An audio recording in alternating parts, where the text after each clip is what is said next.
أنا آسف كوني برجعناكم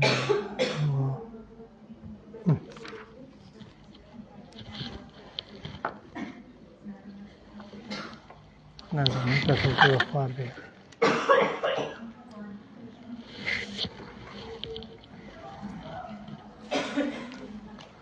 بس بك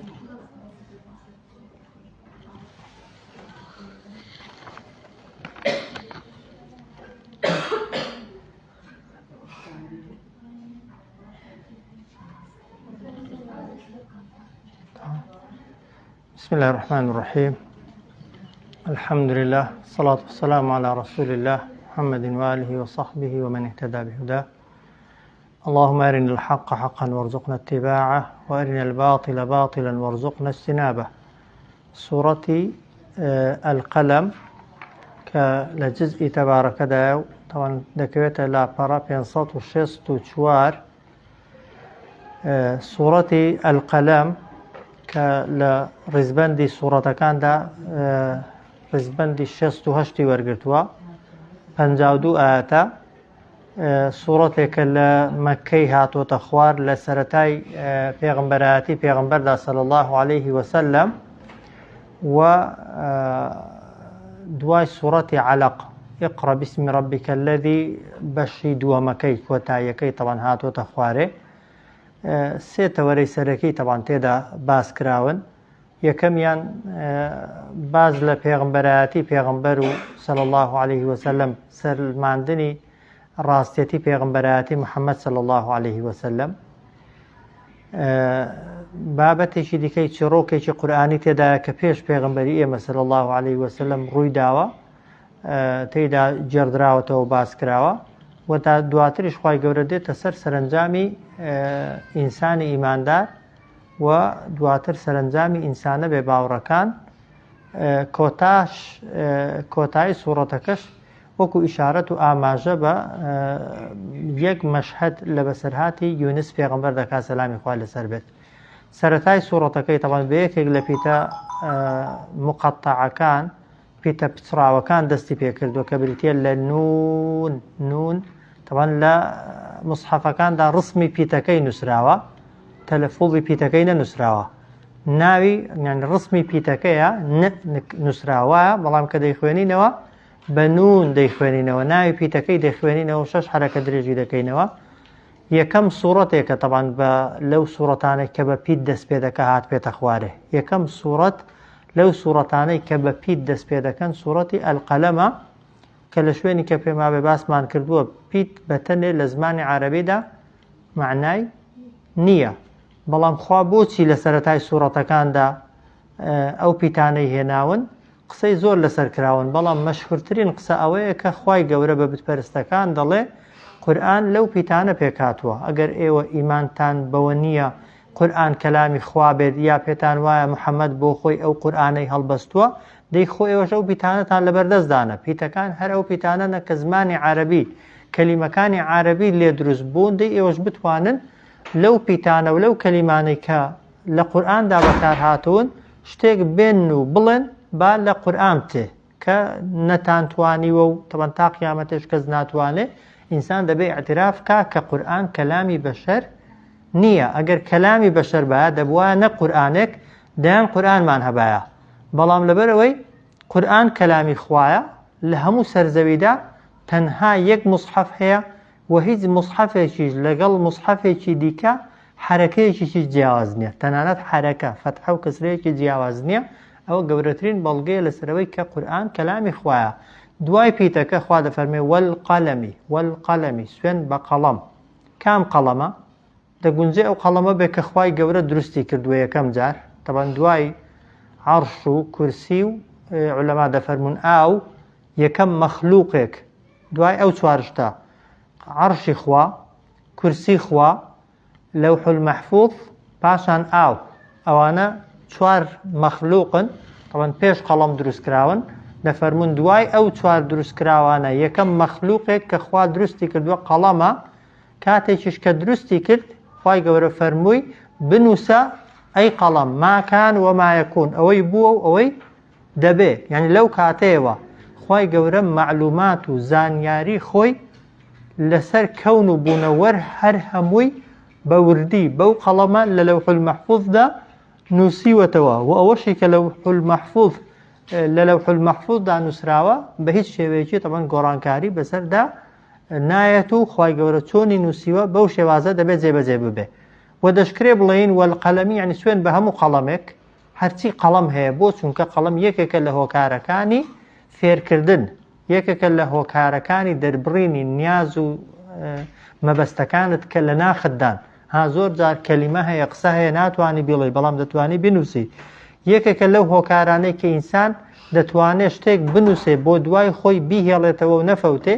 بۆیە قەڵەم یەکێکە لە شتە مبارەکەکان یەکێکە لە شتە پیرۆزەکان خوای پەروەردگار سوێندی پێ خواردووە جا کە دەفەرمێ وەلقەلەمی سوێن بە قەڵەم ئەو قەڵەمە بێ کە خوای گەورە یەکەم جار دروستی کردووە یان سوێن بە هەموو قەڵەمێک بە هەموو پێنووسێک وما یەستوڕون و بەو شتانەشی کە پێنووس و قەڵەم دەینووسێتەوە ها دێڕدێڕی دەکا ڕیزیان دەکا بە دوای یەکدا کەلیمەکان چونکە خوای گەورە قەڵەمی کە دروست کردووە و نیعمەت و چاکە دروستی کردووە و بۆ ئەوەش دروستی کردووە ئینسان لە چاکەدا بەکاری بێنێ چاکەی پێ بنووسێ چاکەی پێ بڵێ چاکەی پێ بەجێهێڵێ بەڵام هەرچەندە تەمان لەبەرەوەی مرۆڤ ئیختیاری هەیە زۆر جار دەتوانێت خراپەشی پێ بنووسێ بەڵام لە ئەسڵدا خوای گەورە کە دروستی کردووە بۆ خراپە دروستی نەکردووە نون کە ئەوە معنای نییە بەتەنێ وەلقەلەمی سوێن بە پێنووس یان سوێن بە هەموو پێنووسێک فەرقی نییە وما یەستوڕون و سوێن بەو شتانەش بەو کەلیمانەش بەو وشانەش کە پێنووس دێڕدێڕیان دەکات و دەیان نووسێتەوە بۆچی سوێندی خواردووە خوا دەفەرمێت ما ئەنتە تۆ بە هیچ شێوەیەک ئەی محەممەد صلی الله عليه وسلم بنعمەتی ڕەبیکە بەهۆی چاکەی پەروەردگارتەوە بمەجنون شێت نەبووی یەک لە قسەکانی بتپەرستەکان بە پێغەمبەریان دەگوت شێت بەڵام خوا دەفەرمێ ما ئەنتە تۆ ئەی محەممەد صلی الله عليه وسلم بنعمەتی ڕەبیکە بەهۆی نیعمەت و چاکەی پەروەردگارت کە بریتیە لە پێغەمبەرایەتی بریتیە لەوەی کە قورئانت بۆ هاتۆتە خوارێ و بووی بە نوێنەری خوا بمەجنون بە هیچ شێوەیەک شێت نیو جنۆکە دەستیان لێ نەوەشاندووی چونکە مەجنون یعنی چی شێت کێیە ئەو کەسێک کە جنۆکە دەستی لە دەوەشێرن جا خۆی پیشان دەدەن جاری وا هەیە لە ترسی شکڵی ناشیرینی ترسناکی جنۆکەکان تەبان دەستوەشانەکە بەو شێوازەیە کەسەکە خۆی پێناگیرێت و دەمار و شتی گرژ دەبێت و ئەو حاڵەتانی بەسەردادێن یان دەشکرێت تەمەەن جنۆکە فعلەن کاریگەری هەیە دەتوانێت لە دەرەوە دەمارێکت بگرێ شوێنێکت بگرێ ئەو شتانێک کە پەیوەستن بە عەقڵەوە کە گرتی عەقڵت تێکچوو ئینسان دەبێتە وەک دەڵێن مەجنون یعنی ئەو کەسەی کە دەستی جنۆکەی گەیشتۆتێ یا جنۆکە خۆیان پیشان داوە کە ئینسان شێت بوو تەمەەن ئەو تەسەڕوفاتانەی دەیکا ئینسانی عاقڵ نایکا وایە ئەو قسانەی دەیڵێ ئینسانی عاقڵ نایانڵێ بەڵام پێغەمبەر صلی الله عليه وسلم نە هیچ هەڵسوکەوتێکی هەبوو لە شێتی بچێ هیچ هەڵسوکەوتێکی نەبوو ناتەبیعی بێت تا بتوانی پێی بڵێ شێت و هیچ قسەیەکی حەلەق و بەلەقیشی نەکرد بوو پێغەمبەر صلی الله عليه وسلم تا بتواندرێ متهم بکرێ بە شێت بۆیە قسەکەیان زۆر لە شوێنی خۆی نەبوو خوا دەفەرمێ ما ئەنتە تۆ ئەی محەممەد صلی الله عليه وسلم جا ئەو بای بینیعمەتەکەی و بیمەجنونەکەی هەردووکیان بۆ تەوکیدن یعنی زەحمەت دەتواندرێ بکرێتەوە کوردی یعنی دەکرێت بڵێن تۆ ئەی محەممەد صلی الله عليه وسلم بە هیچ شێوەیەک لە شێوەکان بەهۆی نیعمەت و چاکەی پەروەردگارت کە کراوی بە پێغەمبەر بمەجنون شێت نیو بە شێت حساب ناکرێ بە ئەوان جواب بڵێن هەرەوەندە نا وئین لەکە بێگومان بۆ تۆ هەیە ئەی محەممەد صلی الله عليه وسلم لەسەر ئەو قسانەی کە پێت دەگوترێن لەسەر ئەو ئازار و ئەشکەنجانەی کە ڕوبەڕوود دەبنەوە لەسەر داعوەکردن و بانگەوازیکردن لە ئەجڕەن پاداشتێک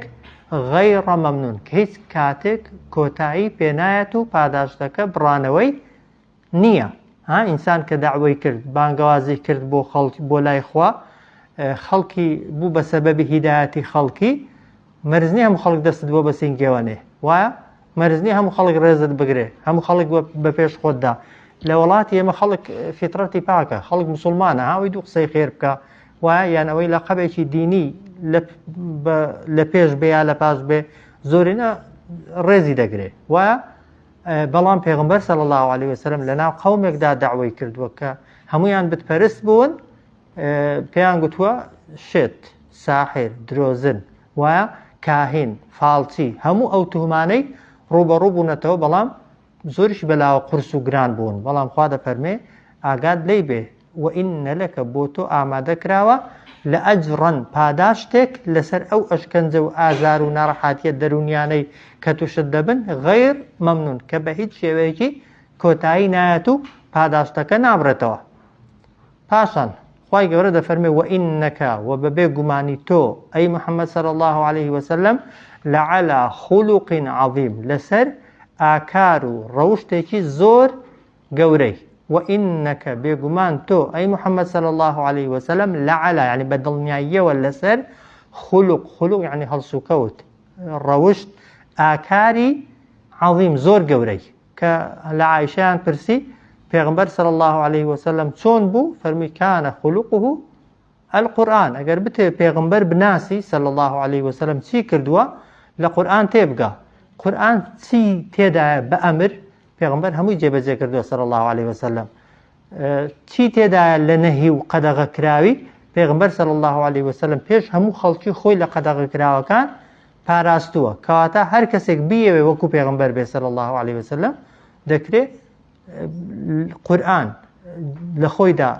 بێنێتە جێ، قورآن لە ژیانیدا ڕەنگ داتەوە. بۆیە هەن سەحابەی پێغمبەر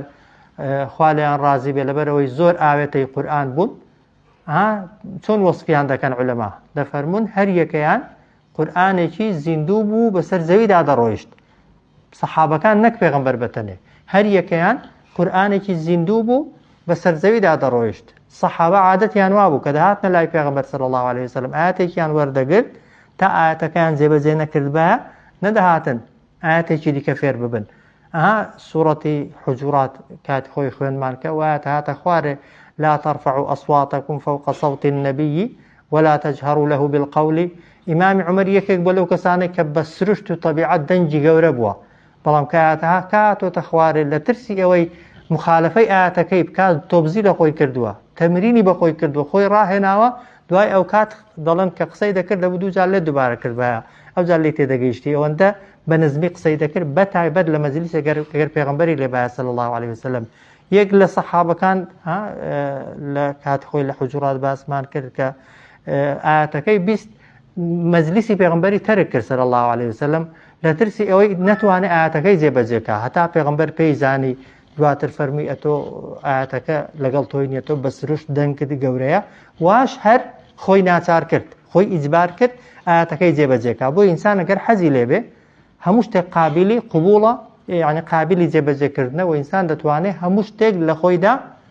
گۆڕانکاری دروستکە. ئەوەی کە دەڵێ پێم ناکرێ و بۆم ناکرێ عەزیمەتەکە نییە، بڕیارەکە نییە. ئەگەر عەزیمەت و بڕیار هەبێ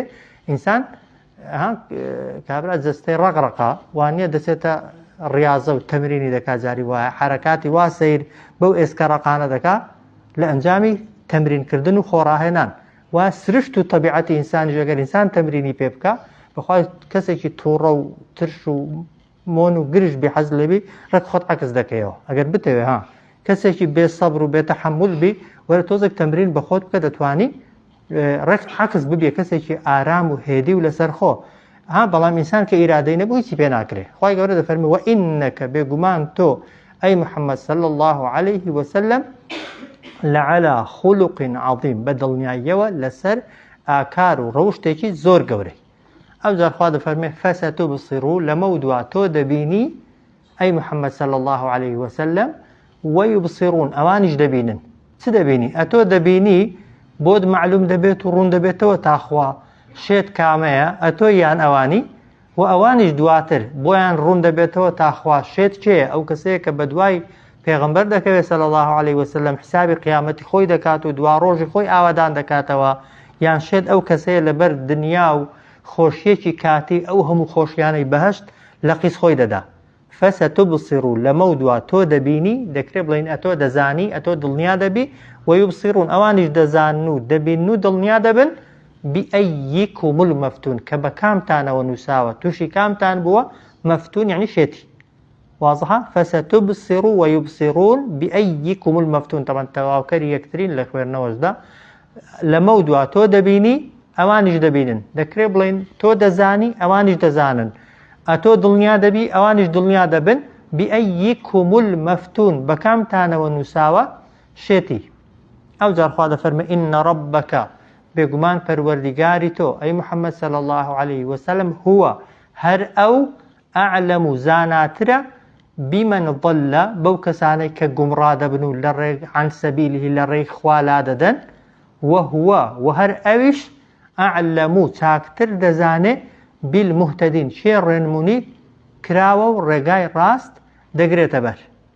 هداية درانو قمرابون بدستي إنساني نية وإنسان معلوماتي نية لسري أوي كبرياري قمرابون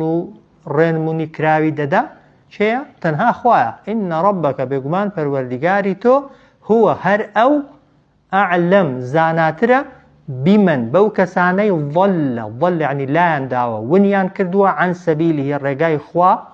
وهو وهر أوش أعلم تاكتر لهمو كز دزاني بالمهتدين شيرين منكراو الرقاي راستي قرتو تبر أو جار خواي قوربا پیغمبر دا فرمي صلى الله عليه وسلم نكي جويرالي أو كسبكي كأو صفتاني تدانا پیاوك هبو طبعا ناوي وليدي كوري مغيرة يكيك بلا كس زمان لوسو قسزانا كانوا فصاحة بلاغتيش لرادة بدري هبو بشواز قصي دكر بو هر كس قصي كربا برانبركي دخستا جير كاريگري خوي وهنده فصيح بو بويا بتپرستكان هر كاتك بيسبان لقل پیغمبر صلى الله عليه وسلم حوار وقفتو قوي كان يان ريكوتني كان أولي دي عند نارت كأولي دش بيدا ده طبعا يكم زار بهار شو ترساندن تأثيري نبو دواتر بو تهمانا شيتي جادوگري ساحري كاهيني خلق فيري كردوي اگر پیغمبری با ملائکت لقل بي اگر پیغمبری با خوا اوت بوبكا دوای اوي كأوانه هيتي بكالق نهاتن پیغمبر بو هيتيان ملي نداو وقدلي وازي لمبدئي خوينينا هاتن تيان کرد پێشنیاری ئەوەیان بۆ پێغەمبەر کرد وەرە باڕێکەوێن ئەتۆ بەرامبەر خواکانی ئێمە هیچ مەڵێ بە بێڕوح و بێگیان و بێ کەڵک و بێسوود وەسفیان مەکە ئێمەش لە بەرامبەر خواکەی تۆدا هیچ ناڵێن یان وەرە تۆ ساڵێک خواکەی ئێمە بپەرستە خواکانی ئێمە بتەکانی ئێمە بپەرستە لەگەڵ ئێمەش ساڵێک لەگەڵ تۆ خوای تۆ دەپەرستین بەڵام خواڕێی دەدا بە پێغەمبەر لە بابەتی عەقیدەی بێگومان نا لە بابەتی شتی دنیایی پێغەمبەر مامەڵەی زۆر جوان بوو لەگەڵ بتپەرستەکانیش لە شتی دنیایدا چۆ داوەتی خواردون داوەتی کردوون چۆتە ماڵیان هاتوونەتە ماڵی تەنانەت پێش پێغەمبەرایەتی و سەرەتاکەی ژن و ژنخوازیشی لەگەڵ کردوونە ها لە کچەکانی ئیکوڕی ئەبوو جەهلی بوون تەوان ئی پێغەمبەری صلی الله عليه وسلم پێشتر سەرەتاکەی بەڵام کە هاتۆتە سەر بابەتی عەقیدەی کە دێتە سەر بابەتی خوا پەرستن و شەریک بڕیاردان بۆ خوا ئەگەر ئینسان لە ملیشی بدرێ و لە سەریشی بدرێ بە هیچ شێوەیەکی تەنەزولکردن و واسهێنان لە مەبدە جائز نییە. دووشتمان هەیە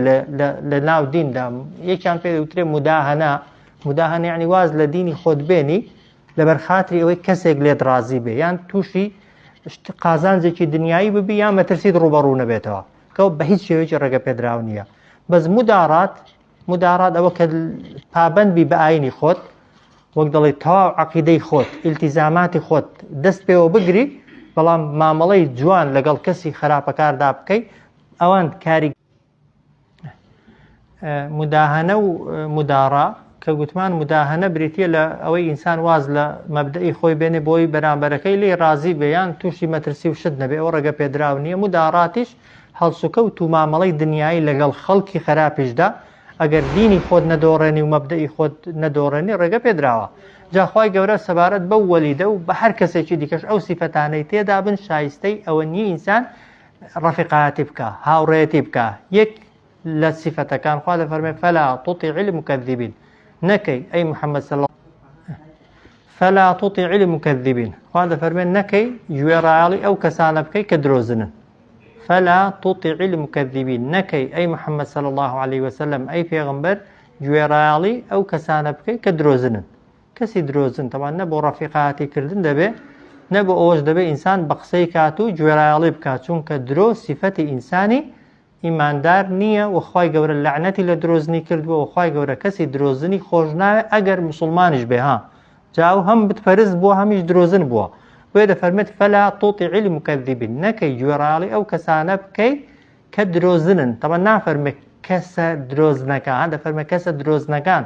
ئاەتەکە بەڵێ لەگەڵ لەسەر یەک کەسی هاتۆتە خوارێ، بەڵام تا قیامەتێ هەر کەسێک ئەو سیفەتانەی تێدا بن بە کەڵکی ئەوەی نایە ئینسان بە قسەی کات. فەلا تۇطیعی المکەذبین، گوێڕایاڵی ئەو کەسانە مەبە کە درۆزنن. ئەوە یەک. وەدوو، پێیان خۆشە ئەوان لەو تودهین و تۆ نەرمی بنوێنی لە بەرامبەر خواکانی ئەواندا، فەیودهینون، ئەوانیش لە بەرامبەر خوای تۆدا نەرمی بنوێنن. تۆن خواکانی ئەوان چێ بوون؟ دار و بەرد بوون. دار و بەرد تەبعاً بیان پەرستی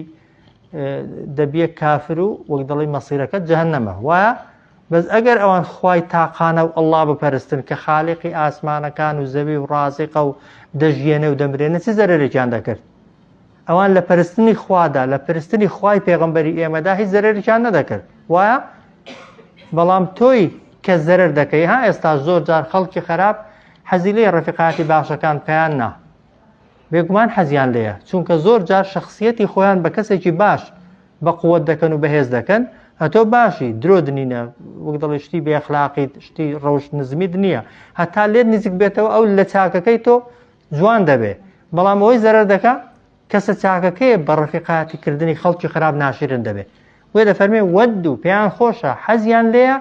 لەو تودهین، ئەتۆ نەرمی بنوێنی لە بەرامبەر خواکانیاندا، فەیودهینون، جا ئەوانیش لە بەرامبەر خوای تۆدا نەرمی بنوێنن. ئەو جار سیفەتێکی کە دەفەرمێ وەلا تۇطیع، نەکەی گوێڕایاڵ بی بۆ چێ؟ کولە، بۆ هەموو ئەوانەی حەلاف، زۆر سوێن تۆخۆن.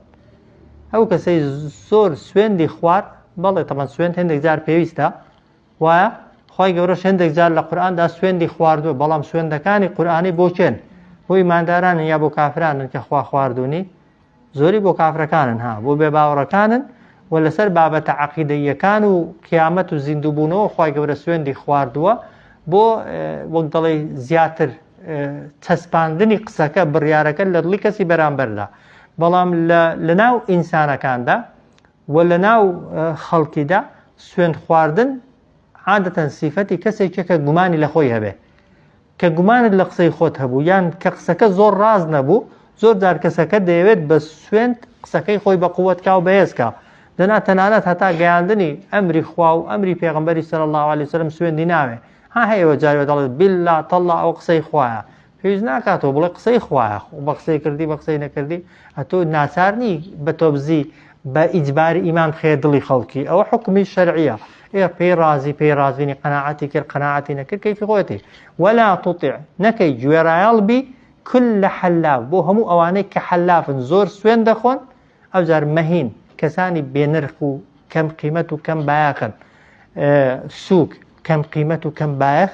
ئینسان ئەگەر ڕەفیقایەتیان کات و لەگەڵیاندا بێ، وەک دەڵێ لە کەسایەتی و شخصیەتی کەم دەکات. بۆیە ئینسانی ئیماندار دەبێت لە ڕەفیقایەتی ئەو جۆرە کەسانە خۆ بپارێزێت و بە هیچ شێوەیەکی نەکەوێتە ژێر کاریگەریان. وەلا تۇطیع، نەکەی گوێڕایاڵ بی كل حلاف، بۆ هەموو ئەوانەی حلافن زۆر سوێن دەخۆن، مەهین یان کەسانی کەم بایەخ و بێنرخ و سووک. ئەو جار سیفەتێکی دیکەیان چۆنە؟ هەماس، ئەوانەی کە هەماس ئەو کەسانن کە بە پاشەملە باسی خەڵکی دەکەن، یان ڕاستەوخۆ تانە و تەشەر و عیبەی خەڵکی ئاشکرا دەکەن و دەیڵێن و بەرامبەرەکەی بە سووک تەماشا دەکەن. هەماس نەکەی گوێڕایاڵی ئەو کەسانە بی کە بە پاشەملە باسی خەڵکی دەکەن، یان تانە و تەشەر لە خەڵکی دەدەن، یا هەمیشە خەریکی ئەوەنە عیب و کەموکوڕی و ناتەواویەکانی خەڵکی ئاشکراکەن. ئینسان ئەگەر ئیمانەوە هیچ ئەوە ئیماندار نەبوو، بەڵام ئیماندار بە هیچ شێوەیەکی تەواو نابێ وابێ. ئینسان ئیشی سترکردن و داپۆشینە، تەواو نەک ئاشکراکردن.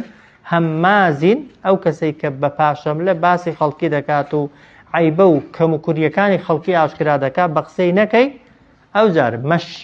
مەشا ئەوەی دێت و دەچێت و بینەمیم، قسە دێنێ و قسە دەبا مەشا یعنی ئەو کەسەی کە هاتوچۆ دەکا لە بینی خەڵکیدا بەڵام لەگەڵ هاتوچۆکردنەکەیدا ئیشی چییە؟ نەمیمیە. نەمیمی یعنی دوو زمانی، یعنی قسەی تۆ بۆ ئەوی دەبات و هی ئەوی بۆ تۆ دێنێ. جا ئەگەر قسەکان ڕاستیش بن تەوان هەر ڕێگە پێدراو نییە شتی خراپ تەوان شتی چاگنا. ئەگەر کەسێک لەکن تۆ مەدحی کەسێکی کرد و باسی چاکەی کەسێکی کرد ئەتۆ چاکەکەی بجێڕیەوە و نەقڵیکەی محبەت و خۆشەویستی دروست ببێت تەبیعیە. بەس ئەو قسانەی دەبنە هۆکاری بەدگومان بوون لە یەکتری، ڕقخەستان لە یەکتری، دژایەتیکردنی یەکتری بە هیچ شێوەیەکی هێنان و بردنیان جائز نییە. و پێغەمبەریش دەفەرمێ صلی الله عليه وسلم لا يدخل الجنة نەمام. لە ڕیواتێکی دەفەرمێ قەتات. نەمام و قەتات یعنی ئەو کەسێک کە قسە دێنێ و قسە دەبا، قسەت بۆ دێنێ قسەش لێ وەردەگرێت. جا یاسایە دەڵێن هەرچی قسەی بۆ هێنای قسەشت دەبا. بۆیە چاکتر وایە گوێ لە خەڵکی نەگری کاتێک کە باسی کەسێکت بۆ دەکەن. چاکتر وایە حەقی مسلمانی لەسەر مسلمانی و ئەرکی ئیمانداری ئەوەیە کە دەمی بگری نەک گوێی بۆ هەڵخەی دمکوتیکەی خۆڵی هەتا وەک دەڵێ بێدەنجیکەی نەک مەدحیکەی و ستایشەکەی لەسەرەوەی کە قسەی بۆ هێناوێت، چونکە چۆن بۆت دێنێ قسەکانیشت دەبا و دوو کەس دەکاتە دژمنی یەکتری. شەیتانیش لە هەموو خەڵکی زۆرتر کام جوندیی خۆش دەوێت؟ ئەوەی کە توانیوەتی دوو کەس لە یەکترکە، بە تایبەتی کەسە نزیکەکان، ژن و مێر لە یەکتری، خوشک و برا لە یەکتری، کچ و داگ لە یەکتری، هەتا کەسەکە نزیکتر بێ لە یەکتری و بینی تێکسی شەیتان چاتر دەستخۆشیان لێ دەکا. وێتە فەرمێ هەمازین ئەوەی کە بەنا پاشەم لە باسی خەڵکی دەکات و عیب و ناتەواوی و کەم و کوڕیەکان دەردەخا. مەشا ئەوەی دێت و دەچێت و بینەمیم هەمیشە هەوڵی دوزمانیکردن و قسەهێنان و بردنە. صفەتێکی دیکە مەناع للخەیری، ئەوەی کە مەناعە ڕێگری دەکات لە کاری چاکە، بۆ خۆی چاکە ناکە و ئەگەر پێشی بکرێت نایەڵێ خەڵکیش چاکە کار بێ. ئەوەش دیسان صفەتێکی دیکەی ئینسانی ئیماندار نییە. صفەتی ئەو کەسانەیە کە خراپەکار و بەدکارن. بە پێغەمبەر دەفەرمێ صلی الله عليه وسلم خۆتیان لێ بە دوور بگرە. مەناع للخەیر، ئەوانەی کە زۆر ڕێگری دەکەن لە ماڵ بەخشین، جا بۆ خۆیان ڕزگلی دەکەن و نابەخشن، ناشهێڵن خەڵک ببەخشێت و هەوڵ دەدەن خەڵکی ساردکەنەوە لە ماڵ بەخشین. صفەتێکی دیکە معتەد، ئەو کەسانەی کە سنوور بەزێنن دەست درێژی کارن و ئەثیم، ئەوانەشی کە زۆر تاوانبارن گوێڕایاڵیان نەکەی. مەناع للخەیری، ئەوەی کە ڕێگری دەکات لە چاکە و چاکەکاری. معتەد، ئەوەی کە سنوورەکانی خوا دەبەزێنێت و پێشێل دەکا. ئەثیم، و ئەو کەسێک کە زۆر تاوانبار و گوناهکارە ڕەفیقاتی نەکەی و لەگەڵیدا دانەنیشی و گوێی بۆ نەگری. صفەتێکی دیکەی ئەو کەسێک کە نابێ ئینسان ڕەفیقاتی بکا و گوێی لێ بگرێ دەفەرمێت عوتولین، ئەو کەسانەی کە دڵڕەقن، گرژن، مۆنن، قسە ناخۆشن. عوتولی یعنی گرژی، مۆنی، قسەڕەقی، قسە توندی. ئەوانەی کە سۆز و بەزەیی تەوان لە قسەکانیاندا نابیندرێ و هەست پێ ناکرێت لە دڵیاندا ڕەحم هەبێت و میهرەبانی هەبێ، ڕەفیقایەتیان مەکە. عوتولین، ئەوانەی کە دڵڕەقن یان گرژ و مۆن و تووڕە و ترشن. ئەم جار زەنیم، و ئەو کەسەشی کە زەنیمە. زەنیم یعنی بیژوو، یعنی منداڵی زینا، ئەوەی کە لەدایک بووە کە بەڵام لە بابی خۆی نەبووە. جا ئەو ئاەتە دەڵێن کاتێک هاتۆتە خوارێ وەلید گوێی لێگرتووە، دەڵێن بە شمشێرێکەوە چۆتە لای دایکی، شمشێرێکی هەڵکێشاوە چۆتە لای دایکی، سوێندی لێ خواردەوە و تێتی پرسیارێک لێ دەکەم، ڕاستیم پێ دەڵێ؟ باشە، ڕاستیم پێ دەڵێ؟ بەو شمشێرەی لەسەرت دەدەم. دەڵێ محەممەد شتێکی بەسەردا خوێندومەتەوە، ئەو سیفەتانەی باسی کردوون هەر هەمووی لە من داهان، هەمووی تەمەن بۆ خۆی زانیوێتی درۆیان دەکا، زانیوێتی درۆزنە، زانیوێتی کەسێکی سووکە، زانیوێتی کە بە پاشەم لە باسی خەڵکی دەکا، زانیوێتی دوزمانە، زانیوێتی ڕەزی لە بۆ خۆی، زانیوێتی تاوانبارە، بەڵام لەو زەنیمێک گومانی هەبووە. توێتی ئەوە وەسفێکی تێدا گومانم لی هەیە، نازانم، تاوان هیچ کەس نەیزانیوە لە مەکەی کە وەلیدی کوڕی مغەیرە لە باوکی خۆی نییە. سڕێک بۆ تەبعاً تەنها لەکن دایکیشی تەبعاً لە ترسان دەڵێ بەڵێ بابی تۆ کەسێک پیاوەتی نەبوو، هەر پیاوەتی نەبوو، توانای وەک دەڵێ لای ئافرەتی هەر نەبوو. ئەمنیش بۆ ئەوەی وەک دەڵێ ئەوەکەی بۆ داپۆشم و بێ وەجاغ شوێر نەبێت چوومە لای فڵانە شوانە ناوەکەشی دەڵێ ئەویان لەگەڵم سەررجەی کردو ئەتۆ لە ئەوی تەوان ڕێک ئەوەشی بۆ معلوم دەبێ جا لەو کاتەیەوە تەمان وەلیدی کوڕی مغەیرە ژیانی دەگۆڕێت لی ئاشکرا دەبێ و خەڵک بە چاوێکی دیکە و بە نەوعێکی دیکە سەیری دەکەن چونکە ئەو کاتەش ئەوەی باشکرا منداڵی زینای باە و کوڕی بابی خۆی نەبایە و بە درۆ پاڵدرابە لای بابی خۆی هەر بە کەسێکی کەم باەخ و بۆیە مەهین خوا دەفەرمێ کەم باەخە و کەم بەڵام خەڵک نەیزانیوە بۆیە دەفەرمێ عوتولین بعد ذلك عوتول کەسێکی گرژ و مۆنە و دوای ئەوەش منداڵی بیژوو زینایە ئەو جا خوا دەفەرمێ ئەن کانە ذا مال وبنین و ئەو کەسە خاوەنی ماڵ و منداڵی زۆرە ئەن کانە ذا مال وبنین ئەو خاوەنی ماڵ و منداڵی زۆرە کە دەڵێن دە یان دوازدە کوڕی هەبوون هەمیشە بە شمشێرەوە تەمان لەگەڵی بوون خۆی پێ هەڵکێشاون ئەو کاتەش کوڕ یەکێک بوو لەو شتانە کە خەڵک شانازی پێ دەکرد و بە کەیفی خۆیان خەڵکیان دەچەوساندەوە گەر کەسێک شمشێر بە دەستێکی بە پشتەوە بایە ئەن کانە ذا مال وبنین یعنی ئەو سیفەتانەی لەبەرچی تێدا بوون و لەبەرچی وازی لێ نەدێنان ئەن کانە ذا مال لەبەر ئەوەی خاوەنی ماڵ بوو بە ماڵ لە خۆبایی بوو وبنین و لەبەر ئەوەی کوڕیشی زۆر بوون جا دەفەرمێ ئیذا تتلا عەلەیه کاتێک دەتخوێندەوە بەسەریدا ئایاتونا بەڵگە و نیشانەکانی ئێمە دەیگوت چی قال ئەساطیر الأولین دەیگوت ئەوە ئەساطیر یعنی هەڵبەستراو نووسراو دێڕکراوی پێشینانە ئیذا تتلا عەلەیه کاتێک دەتخوێندەوە بەسەریدا یا دەخوێندرایەوە بەسەریدا نیشانە و بەڵگەکانی ئێمە قالە دەیگوت ئەساطیر ئەوە نووسراو و هەڵبەستراوی پێشینانە خی گەورەش یەک هەڕەشەی لێ دەکات دەفەرمێ سەنەسیمه لەمە دووە ئێمە نیشانەیەک دادەنین لەسەر کوێ على الخورتم لەسەر لوتی لەکوێ وای پێ گوتراوە لە مەککە لە کاتێکدا کە پێغەمبەر صلی الله عليه وسلم لە ئەو پەڕی بێدەسەڵاتیدا بوو لە ڕووی هێزەوە لە بەرامبەر بتپەرستەکان وەلیدی کوڕی مغەیرە بۆ خۆی و 12 کوڕی بە شمشێر بەدەست و هەرچی خەڵکی مەککەشێ پشتگیری و پشتیوانی ئەوە بەڵام پێغەمبەر صلی الله عليه وسلم بەو ئاەتە هەڕەشەی لێ دەکا و فعلەنیش هەڕەشەکە لە جەنگی بەدردا هاتۆتە جێ وەک خۆی شمشێرێک بە لوتی کەوتووە تەمان لوتی بڕدراوە و دوای ئەوەش فترەیەکی ژیاوە بە لوت بڕاوی و یعنی دەق هاو دەق تەمان چەند معجزەی بۆ ئەوەی کە قابلی هیدایەت نەبێ تەمان پێشتر دەیگوت محەممەد شێت بووە خەبەرێکی پێداوە کە بۆ خۆشی نەیزانیوە بابیشی نەیزانیوە خەڵکی مەکەش کەس نەیزانیوە کە منداڵی زینایە بەڵام پێغەمبەر صلی الله عليه وسلم کە تەمە زۆر لە وەلیدی بچووکتر بووە لە ڕووی تەمەنەوە وەلید هەر وەک دەڵێ وانە پێغەمبەر لەو سەردەمەیدا نەژیاوە تا چاوی لێ ببێت و بینی بێتی و زانی بێتی معلوماتێکی هەبوو بێ ئەوجا خەڵکی مەکەش کەس نەیزانیوە یەقینی هەبوو کە خوا پێی گوتووە چونکە خوا نەبێ کەسی دیکە نەیزانیوە کە ئەو ئافرەتە زینای کردووە و وەلید لەکێیە ئەو دواتر هەڕەشەیەکی لێ دەکرێت چەند ساڵ دوای ئەو کات هەڕەشەکە دێتە جێ وەک خۆی واش طبعا هەر هیدایەتی وەرنەگرتەوە نەبووتە ئیماندار سەنەسیمه على الخورتم لەمە دوان نیشانەیەک دادەنین لەسەر لوتی ئەو جا خی گەورە دێ باسی بەسەرهاتی پیاوێکی دەکا پیاو چاکێک هەبووە تەوەن بە کورتی بەسەرهاتەکە بەو شێوازەیە باخێکی هەبووە پڕ لە طبعا خورما و ترێ و شتی باش عادەتی وا بووە و پیاوە کە وەختی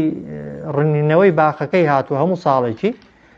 خەڵکی فەقیر و هەژار بۆ خۆیان چوون لە دەوری باخەکەی دانیشتون بەشی داون جا دەڵێن داهاتەکەی کردوتە سێ بەش هەمیش هەموو ساڵێکی بەشێکی ڕێک داوەتە هەژارەکان بەشێکی بۆ خۆی هەڵگرتووە بۆ خۆی و ماڵ و منداڵی بەشێکیشی داناوە کردوێتەوە مەسرف لە باخەکەی خزمەتی باخەکەی پێکردووە کە بەبێ گومانی ئەگەر ئێستاژە و کەسانی عەرز و باخ و شتیان هەیە مەفروزە تەوان کە خزمەتی نەکەی خزمەتت ناکە چاک بەرهەمی شتی لەسەرف نەکەی بەرهەمی باش نایانێت ئەو پیاوە عادەتی وا بووە تەوان دواتر کە وەفات دەکا سێ کوڕ یا زیاتری هەبوون دەڵێن باشە بابمان بەتەنێ بووە ئێستا ئێمە هەر یەکەی کۆمەڵێک ماڵ و منداڵمان هەیە ئەوی بابمان کردوێت ئەگەر ئێمە بیکەین هیچمان بەش ناکە وەرن بە ئێمە کە وەختی ڕنینەوەی باخەکەی هات بە تاریکی شەوێ بچین لە بەیانیدا باخەکەی خۆمان بەرەکەی لێ بکەینەوە و وەک دەڵێ کە هێناشمانەوە و کاتە فەقیرەکان ئاگایان لێ نییە و بەشی فەقیرەکان نادەین فعلا یەک لە سێیەکان نسحەتیان دەکا ئێستا دەیگەینێ دیارە ڕەیەکەی لەگەڵ ئەوان نەبووە یەکەم جار بەڵام بە قسەی ناکەن و ئەویش دەچێتە سەر قسەی ئەوان ئەویش هەر لە نەتیجەدا نیەتی ئەوە دێنن خۆیان یەکلایی دەکەنەوە کەچی بکەن فەقیرەکان بێبەشکەن ڕەزیلی بکەن جا علەما دەفەرمون ئەو ڕووداوە بەڵگەیە لەسەرەوەی کە ئینسان نیەتی خراپەی هێنا تەبەن ئەگەر نەیکرد بە چاکە بۆی دەنووسرێ بەڵام ئەگەر هەر بە تەمام بیکا بەڵام بۆی نەهاتە پێشێ خراپەکەی لەسەر حساب دەکرێ ئەوان بە تەمام بوون بیکەن بەڵام خوا بۆی نەهێناونە پێشێ بۆیش خوای گەورە سزای داون جا ئەوە یەکێکە لە ئەوەکان دەنا خراپە کە نیەتت هێنا بە نمونەتانێکی خوا بۆت نانووسێ ئەگەر تەرکت کرد لە بەرخوای بەس نیەتت هێنا بەڵام نەتکردووە خوا بە خێر بۆت دەنووسێ بەڵام دەڵێن ئەگەر بڕیاری خراپەتدا بەڵام بۆت نەهاتە جێ کابرا بڕیاری داوە کەسێک بکوشێ بەڵام تەوان بۆشی دادەنیشێ بەڵام قەدەرەند بە نمونە کەسەکە ئەجەلی نەهاتوە نامرێ کەسەکە هەندێک لە عولەما دەفەرمون وایە قەتڵی کردبێ لە گوناهدا هادەنا لەوە ناخوێنی بکەوێتە سەرێ ئەو کەسەی دەچێتە شوێنێکی بەنیەتی دزیکردنێ بەڵام هیچی دەست ناکەوێت بەڵام هەوڵی دزیەکەی دەدا بانەشی کرد بێ دەڵێن هەر بە دست حیسابە لە ڕووی قیامەتیەوە تەمەن لە ڕووی دنیاییەوە نا هەتا فعلەکەی نەکا جا خوای گەورە باسی ئەو بەسەرهاتەی دەکات دەفەرمێ ئینا بەلەوناهم بێگومان ئێمە بتپەرستەکانی مەکەشمان تاقی کردەوە کەما بەلەونا هەر وەک چۆن تاقیمان کردبوونەوە لە پێش ئەواندا ئەصحاب الجەنە هاوڵانی باخەکە ئیذ ئەقسەموو کاتێک سوێندیان بۆ یەکتری خوارد گوتیان چی لەیەسڕیمونها باخەکەی خۆمان بەرەکەی لێ دەکەینەوە دەیڕنینەوە موسبحین لە بەیانیەکی زوودا ئینا بەلەوناهم بێگومان ئێمە بتپەرستەکانی مەکەمان تاقی کردەوە بە گرانی بە قات و قڕی پێغەمبەر صلی الله علیه وسلم دوای ئەوەی کە زۆر ئەشکەنجەی پێغەمبەریاندا صلی الله علیه وسلم لە شێوی ئەبوو طالب چەند ساڵێک عەساریان لەسەر پێغەمبەر و سەحابان دانا پێغەمبەر تەمان لە تاوی سەحابەکان و لە ناچاریان دوعایەکی لێکردن فەرمووی خوایە تووشی قات و قڕیەکیان کە وەکو ئیسەردەمی یوسف بسێ خوای گەورە فعلا بێبارانی کردن چەند ساڵێکی دواتر وعدیاندا ئەگەر خوای گەورە وشکە ساڵیەکان لەسەر لابات لە سوورەتی دوخاندا إنا كاشف العذاب قليلا بلام خوا فرمي ربنا وان قلتيان ربنا اكشف عنا العذاب إنا مؤمنون خوا سزاكي لابا إيمان دينين خوا فرمي إيما سزاكي لا دبين بلام دڵنیاشین دوای لا بردنی سزاکەی دەگەڕێنەوە سەر جا خوا دەفەرمێ ئینا بەلەوناهم ئێمە بتپەرستەکانی مەکەمان تاقی کردەوە خسمانە ناو هەژاری و فەقیری و نەبوونی کەما بەلەونا هەر وەک چۆن تاقیمان کردبوونەوە ئەصحاب الجەنە هاوڵانی باخەکە یعنی کوڕی پیاو چاکەکەی تەوانها ئید ئەقسەم و کاتێک بەڵام کەی خوا تاقیکردنەوە کاتێک سوێندیان بۆ یەکتری خوارد گوتیان چی لەیەسڕیمونها بە دڵنیاییەوە ئێمە باخەکەی خۆمان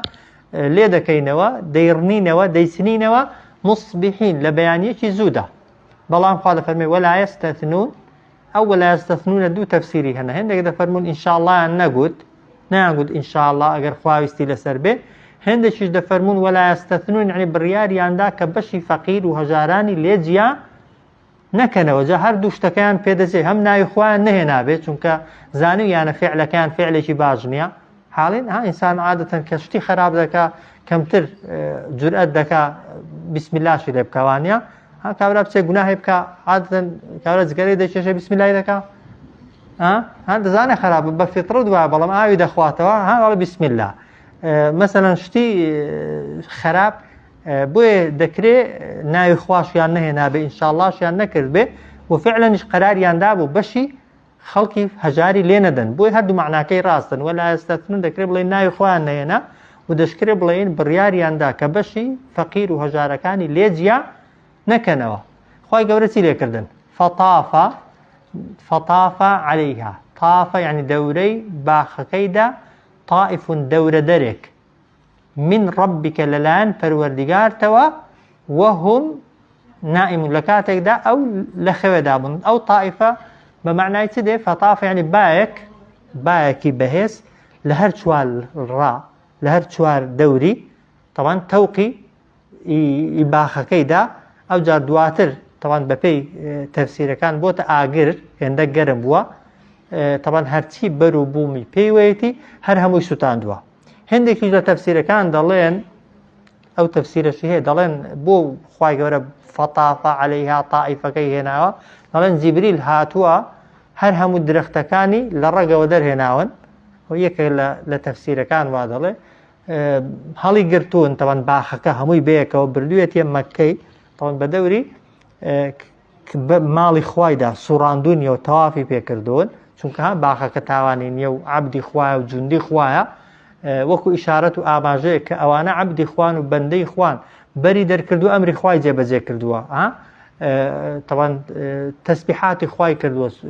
سوپاسی خوای کردووە دواتر هێناویەتیەوە لە هەمان شوێن طبعا بەسەر یەکدا ڕوخاندوێتی و ئاگری سوتاندوێتی خوای گەورە هەر کامێکیان بێ فەتافە عەلەیها یعنی دەوری باخەکەیدا دەکرێت بڵێن بەڵایەک هات بەسەر باخەکەدا تائیف یعنی بەڵایەکی دەورە دەر من ڕەبیکە لەلایەن پەروەردیگارتەوە وهم نائمون کاتێک ئەوان لە خێوەدا بوون وازحە فەتافە عەلەیها هات بەسەر باخەکەدا تائیفون دەورە دەرێک من ڕەبیکە لەلایەن پەروەردیگارت مەفهومەکە یعنی سزایەک لەلایەن پەروەردیگارتەوە بۆ ئەو باخەی نێردرا لە هەموو لایەکەوە وازحە وهم نائمون ئەو کاتەی ئەوان لە خێوەدا ناگایان لە هیچ نییە وازحە کاتێک کە بەیانی داهات فەئەصبەحەت ئەو باخە وای لێ هات فەئەصبەحەت کەسەریم وای لێ هات وەک ئەوەی کەسەریم بێ کەسەریم بێ یعنی وەک ئەوەی کە ڕەش داگەڕابێت یان وەک ئەوەی کە پارچە ڕەشایی و تاریکایی شەوی کەوت پێتە سەرێ هەندێکی دەفەرمون وەک ئەوەی ڕندرا بێتەوە بەڵام ئەو ڕەگ و داریشی نەماون تەبەن باخەکەیان نەکەر بەرەکەی سوتابێ دارەکە لە ڕەگەوە سوتاون بۆیە دەکرێت بڵێن فەئەصبەحەت کە بەیانی داهات کەسەریم بوویە یەک پارچە ڕەشایی وەکو یەک پارچە شەوی تاریکی لێ هات شوێنی باخەکە بۆیە ئەوان ئێستا هەر ئاگایان لێ نییە وازحە باخەکە لەوێ سوتاوە بۆتە یەک پارچە ڕەشایی و بەسەر یەکدا کەوتووە ئەوان لە خەوێدان فتەنادە یعنی بانگی یەکتریان کرد مصبحین کە بەیانی داهات فتەنادە و بانگی یەکتریان کرد لە بەیانیدا گوتیان چی ئەنیغدوو بەڕێکەون على حرثكم بۆ سەر کێڵگەکەتان بۆ سەر باخەکەتان ئین کنتم صارمین ئەگەر بەتەمان بچن بەرهەمەکەی لێکەنەوە ئەوە پێدەچێت ئەوەیان بوو بێ کە ڕەئی لەگەڵ نەبووە یعنی ئەگەر هەر لەسەر بڕیارەکەی خۆتان و لە بڕیارەکەی خۆتان پەشیمان نەبوونەوە کاتێتی وەرن با بچین ئێستا کەس بەخەبەر نییە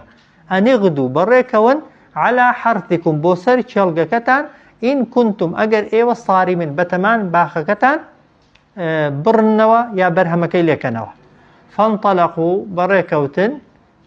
وهم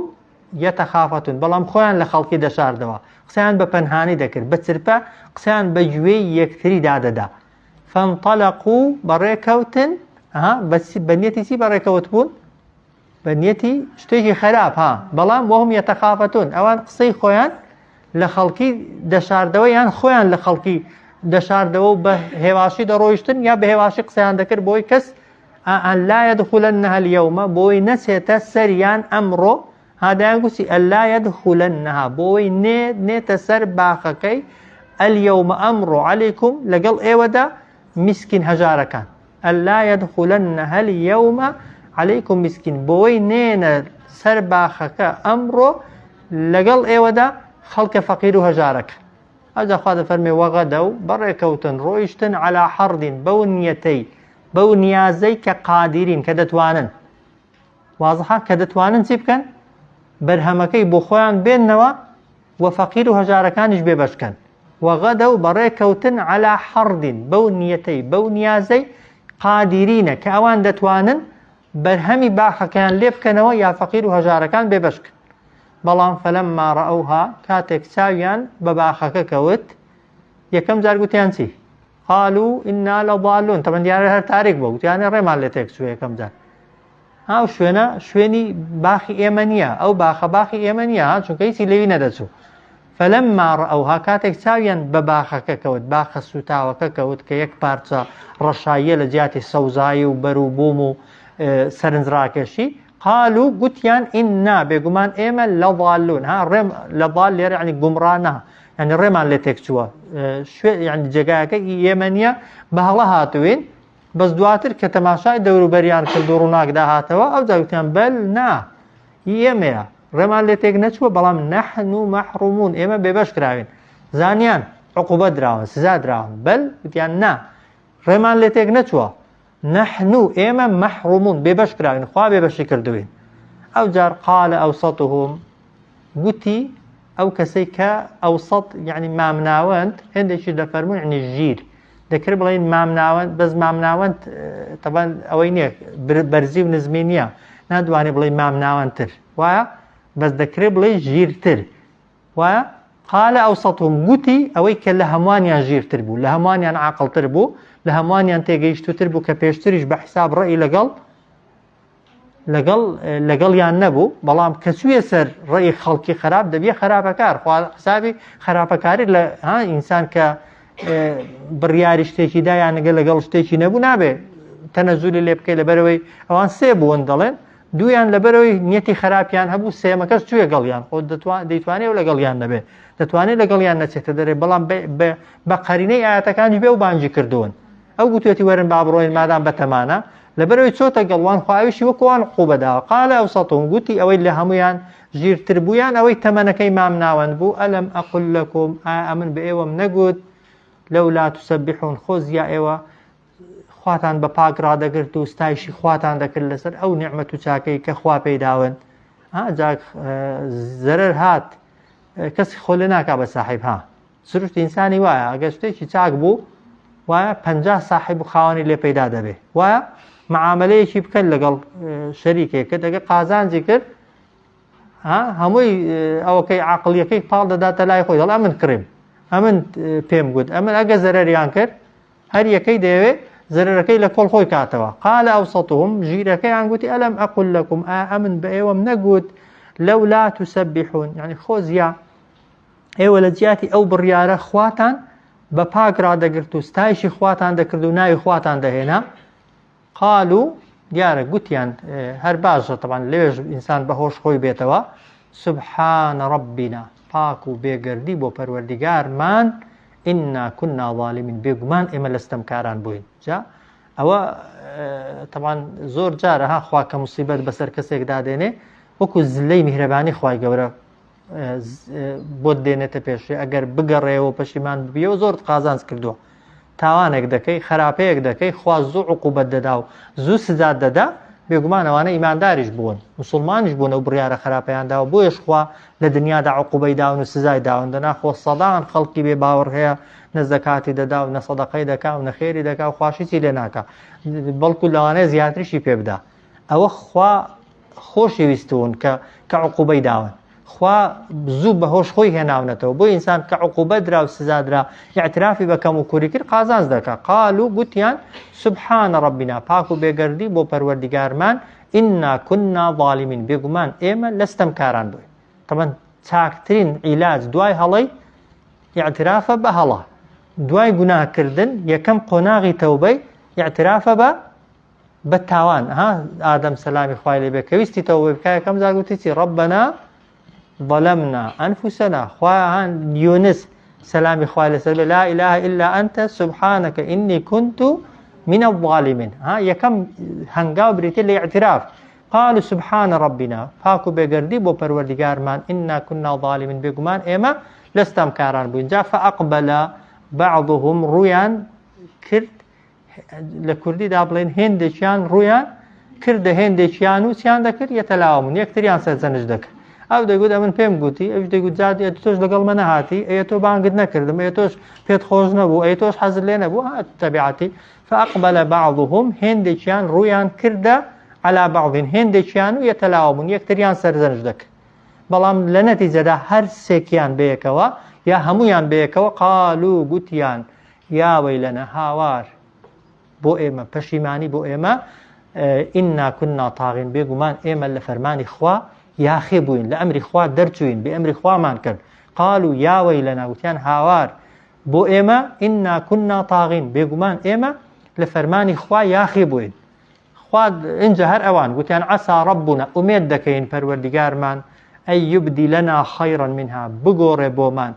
أو باخسوتا وخرافة بخيرا منها بچاكتر لوا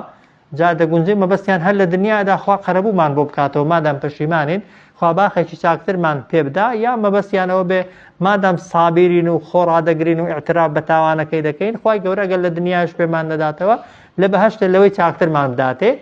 ئینا ئیلا ڕەبینا ڕاغیبون بێگومان ئێمە بۆ لای پەروەردگاری خۆمان دەگەڕێینەوە طبعا عسى ربنا ومێدمان وایە پەروەردگارمان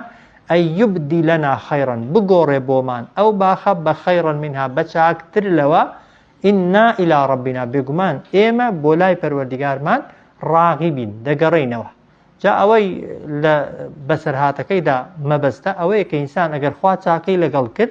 أجر شكري خوات كر لسري ولساكد أبكارت هنا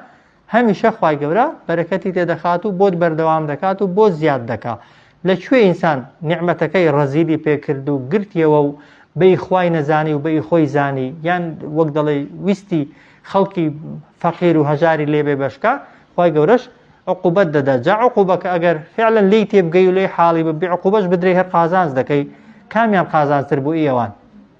ئەوە کە باخیان سوتا بۆ قیامەتەیان ئەگەر چوبانە هەموو بەرهەمەکەیان لێ کردبایەوە و کردبایانە سێ بەش و بێگومان ئەویان قازانج کرد ئەویان بۆ قیامەتیان زۆر قازانجتر بە بۆیە بەڵاو موسیبەت کە بەسەر دێ زۆر جار زەرەر لە قازانجی ساترە ها کابرا معاملەی دەکا بە نمونە خوا دەزانێت ئەگەر قازانجی بکات لەوانەیە شکری خوای نەکات و پێی یاخی ببێت و لە خۆی بایی ببێ بەڵام ئەگەر زەرەر کا لەوانەیە کابرا تۆزێک بە خۆی دابچێتەوە زۆر جار بۆ قیامەت زەرەرکردن لە قازانجکردنە دنیایەکەی باشترە ومێدمان وایە پەروەردگارمان بگۆڕێ بۆمان ئەو باخە بە چاکتر ئینا ئیلا ڕەبینا ڕاغیبون بێگومان ئێمە بۆ لای پەروەردگاری خۆمان ڕاغیبین ڕاغیب یعنی دەگەڕێینەوە یعنی حەزەکانمان ئارەزوەکانمان هەڵدەگرین بۆ لای خوا ئەگەر خوا لە دنیاش نەمانداتێ ومێدمان وایە لەکن خۆی بمانداتێەوە کۆتا ئاەت خوا دەفەرمێ کەذالک العەذاب بەم شێوەیە سزای خوا ئاگاتان لێی بێ ئەوە تایبەت نییە بەسەرهاتێک نییە ڕۆیشت پێ ها دووبارە دەبێتەوە کەذالکە هەر بەم شێوەیە سزای خوا لە دنیادا شکری خوانەکەی نیعمەتی خوا بەی خوا نەزانی لە پێناوی خوادا سەرفینەکەی ڕەزیلی لێ بکەی بەخیلی پێ بکەی لە چاکەدا بەکاری نێنی خوا عقوبەت دەدا کەذالک العەذاب بەم شێوەیە سزای خوا ولا عذاب الآخرة وبدڵنیاییەوە سزای دوا ڕۆژیش ئەگەر تەوبە نەکەی و پەشیمان نەبیەوە ئەکبەر زۆر گەورەترە لە دنیا